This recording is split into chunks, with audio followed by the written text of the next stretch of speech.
Gelombang pemutusan hubungan kerja di industri tekstil dan produk tekstil kembali terjadi. Pabrik tekstil di Jawa Tengah dilaporkan menyerah dan tutup.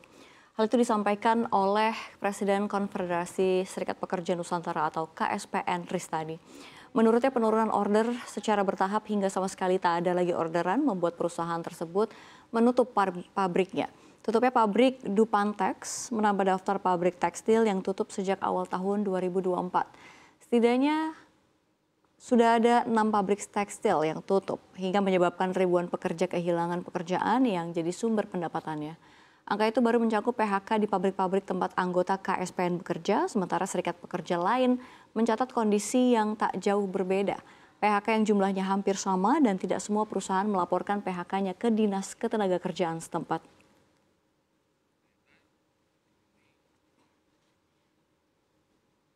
Di informasi berikutnya masih dari dalam negeri, ada Kepala Badan Pangan Nasional atau Bappenas, Arief Prasetyo, mengungkapkan bahwa proyeksi total produk beras Januari hingga Juli 2024 sebesar 18,64 juta ton atau lebih rendah 2,47 juta ton dibandingkan periode yang sama di tahun 2023. Data tersebut berdasarkan kerangka sampel area yang dirilis BPS hasil amatan pada bulan April 2024. Sementara itu berdasarkan proyek neraca konsumsi periode Januari hingga Juli 2024 mengalami surplus sebesar 0,65 juta ton atau lebih rendah 2,64 juta ton dibanding periode yang sama tahun sebelumnya. Menurut Arief, hal tersebut menjadi concern pemerintah untuk menghadapi bulan-bulan berikutnya mengingat kita memasuki musim kemarau.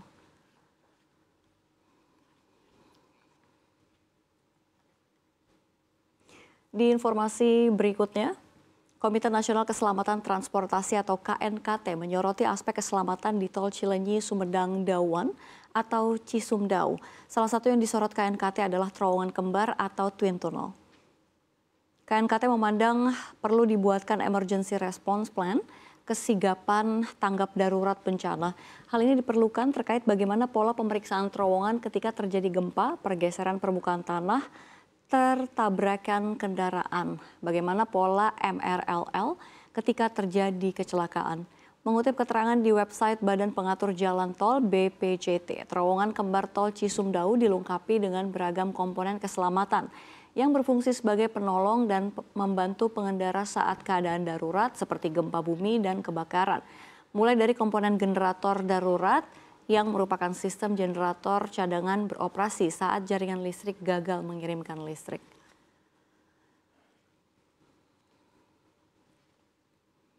Iya, kita ke informasi dari eksternal, sebuah aplikasi bernama Newsbreak yang diduga berasal dari China dan jadi perhatian regulator Amerika Serikat.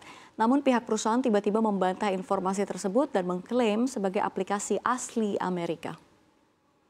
Aplikasi itu diluncurkan di Amerika Serikat pada 2015, namun memang masih terkait dengan China karena merupakan anak perusahaan dari raksasa agregat berita bernama Yidian. Yidian pernah mendapatkan pujian dari pejabat Partai Komunis China, yakni terkait aksinya menyebarkan propaganda pemerintah. Reuters sendiri melaporkan aplikasi itu berasal dari China. Newsbreak juga disebut menggunakan alat kecerdasan buatan untuk menghasilkan berita yang salah.